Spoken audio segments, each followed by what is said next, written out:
come coinvolgere le nuove generazioni, potrei dire come convincere i medici italiani a restare in Italia e non andare all'estero.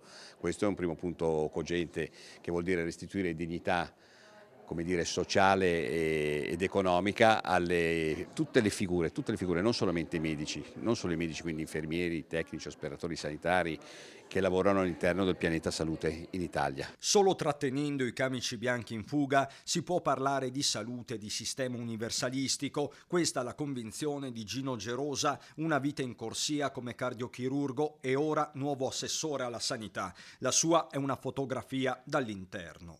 Ci sono tantissimi problemi ai quali bisogna rispondere e dovremo rispondere naturalmente cercando di rendere ancora più efficace il rapporto tra ospedale e territorio. In tal senso nuove tecnologie e intelligenza artificiale potrebbero fare la differenza, anche se il fattore umano, dice Gerosa, deve rimanere predominante. C'è poi la rete degli ospedali. I presidi fissi resteranno tutti.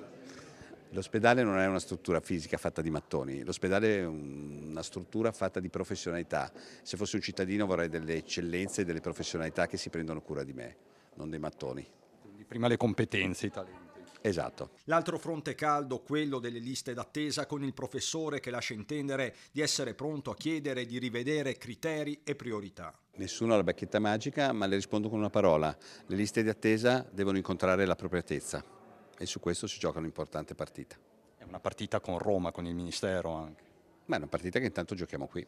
Ma sono tante le partite che si giocheranno e che si sono già giocate. Lo stesso Lucas Pavaneto, da oggi vice di Stefani, conferma come la leader Giorgia Meloni abbia sempre tenuto il punto. E sappiamo insomma che in primis lei ha sempre il controllo e ha scelto sicuramente le persone migliori per rappresentare la Giunta, come le persone migliori per avere insomma le liste che oggi compongono il Consiglio regionale. Di certo si apre una nuova stagione politica dove per governare c'è bisogno di tutti. L'era Zaia è finita. Lunedì a Palazzo Ferrofini la prima assemblea del Parlamentino regionale con un vertice di maggioranza già fissato per mezzogiorno. Il Consiglio regionale che è stato eletto è già un Consiglio regionale equilibrato, quindi non c'è un gruppo consigliare che può fare maggioranza a sé e quindi perché penso che questo sia utile per avere una maggiore discussione anche su determinati temi, che non significa rallentare, ma significa magari arricchire ancora di più quelle che sono le proposte di legge e le iniziative che arrivano dalla Giunta. Pavanetto, capogruppo uscente proprio al Ferrofini, lascerà il posto quasi certamente al trevigiano Claudio Borgia, e trevigiano dovrebbe essere anche il capogruppo della Lega, ovvero Riccardo Barbisan, attuale vice segretario del Carroccio in Veneto.